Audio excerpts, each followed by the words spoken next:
Hey, good morning to everybody. Happy Saturday. It's Daryl here. It is bright and freaking early, man. You know it. It's 3:30 a.m. here in Connecticut on the East Coast. Okay, if you watch my channel, it's probably no secret I am not a fan of Conor McGregor. You know, there's just some people, you get a look at some people, the first glance when you look at some people, you just don't like them. It's just a gut feeling. It's almost more, it's more than that. It's almost like a loathing. I'm sure there's a lot of people that don't like me. You know, it is what it is. And that's how I feel about Conor McGregor. If you watch my channel, I've never had really anything good to say about him. I've been passing up the stories that have been going. I've seen a couple news items on him, and I've been passing them up lately. You know, they don't surprise me.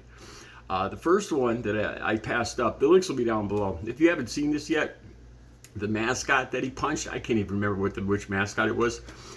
You know, as I watch this, I've told you guys before, you know, I've been in altercations, I've struck people, and there's a thing called pulling a punch. You know, and I watched this video several times, and I'm not sure. It kind of looks, it looks like he's hitting the guy way too freaking hard. Just for, you know, I know this is a promo. You know, and there's the one punch. It kind of looks like, you know, when you pull a punch, you don't use your full force. I learned this when I got my butt kicked too many times, that when you hit somebody, you drive from your shoulder. And this is the best piece of advice I got. You drive through their face. You picture like a stop sign. That's what I picture, behind their head, and just drive with your whole arm and twist and drive through their face. And it's amazing what that does to the human body. But you could also pull a punch and not drive through it. And I got to be honest, it kind of looks like he's doing that.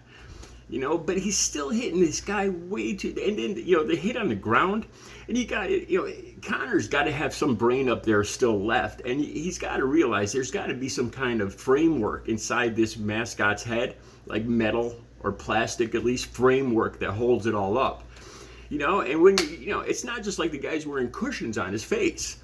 You know, it was stupid and ignorant. It looked to me just par for the course for typical Conor McGregor. Just, you know, wanting to look tough, even if he's battling a freaking mascot. You know, he just wanted to make it look extra, like he's extra badass. I didn't even talk about that. Okay, the video, this new allegation. I got to be careful how I say this. I don't know if I could say the R word. But yeah, the R word, sexual assault. And I saw this pop up a few days ago, and I wasn't sure what to talk about it. You know, this is how I first looked at it. You know, I get an overview of the story, and wherever Conor goes, there's a lot of heavy drinking going on. You know, so I know that the people are around him, and it's all heavy drinking. And when you put yourself in, I am not saying that this woman deserved it at all or anything like that. As a matter of fact, I'm going the other way. But when I first saw the story, you know, it's a bunch of people partying and stuff happens. But once I watched the video, the link will be down below. It changed my mind. It completely changed my mind. I think my personal opinion is he's completely, and reading her report, what she gave to the police, her whole story, there's a few things that just, you know, like I said, I've done a lot of lying and manipulating in my time, and her story rings true to me. It really does. Some of the stuff she said, I'll get to that in a second. I believe he did it. I do. I believe he's guilty of flat out. She talks, the video's down below, and you actually see him walk towards her, grab her by the hand, and lead her into the bathroom and shut the door, and that's where the video ends. Okay, that's bad enough right there. So we know this happened, but then reading her side of it, and this is what I'll talk about.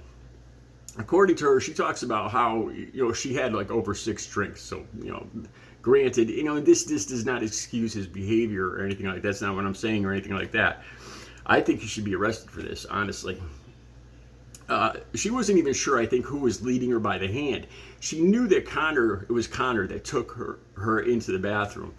And she described what happened in the bathroom. And to me, like I said, I could usually, most people could usually spot lies and manipulation, just a gut feeling. And the way she describes this, she said as soon as they got in the bathroom, he tried to stick his tongue in her mouth like a hard, kiss. And then, so she tried to get away from him at this point, and she excused herself. She said, yes, she had to go to the bathroom. And at this point, and she nudged him. She said, the link will be down below so you can read this yourselves.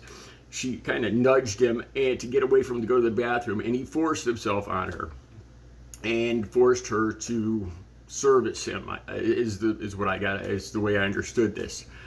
The thing is, in the report, it says that she handed over the dress she was wearing to the Miami police, like kind of like Monica Lewinsky kind of thing, and that made me believe this whole story.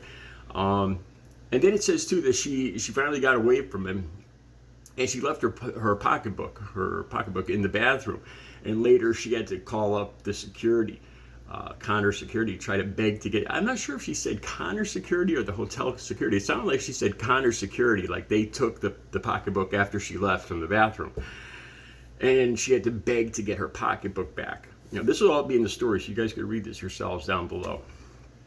And on his side, CONOR says, on his people say this, that she contacted them and tried to get money out of them.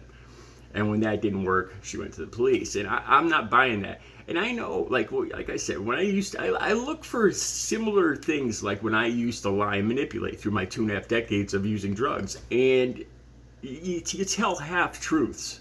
You kind of manipulate the truth so people believe it's easier to swallow.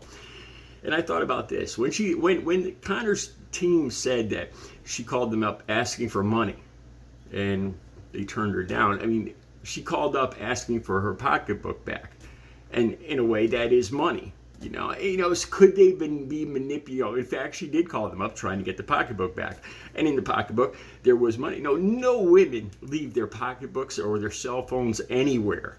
That's when I read this about the dress and the pocketbook and the DNA on the dress and everything, the way that she describes he forced himself, the actual act that he forced her to do, it just rings true, in my opinion, to his kind of demeanor. When I look at him, I see a guy that always has to be macho, just somebody that's not really secure. I'm willing to bet this. I'm willing to bet a lot of the people that like Conor McGregor are also fans of Donald Trump. I wasn't sure if I was going to say that in this video.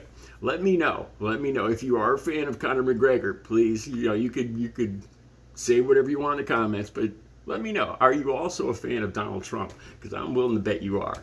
Same kind of mentality. This false bravado, machismo that always has to be shown to the world. It's a lack of self-confidence, I think, inside, or something small below the waist. I don't know. Anyway, the links will be down below. I think I'm thinking he's guilty of this. That's my opinion. All right, have a good Saturday.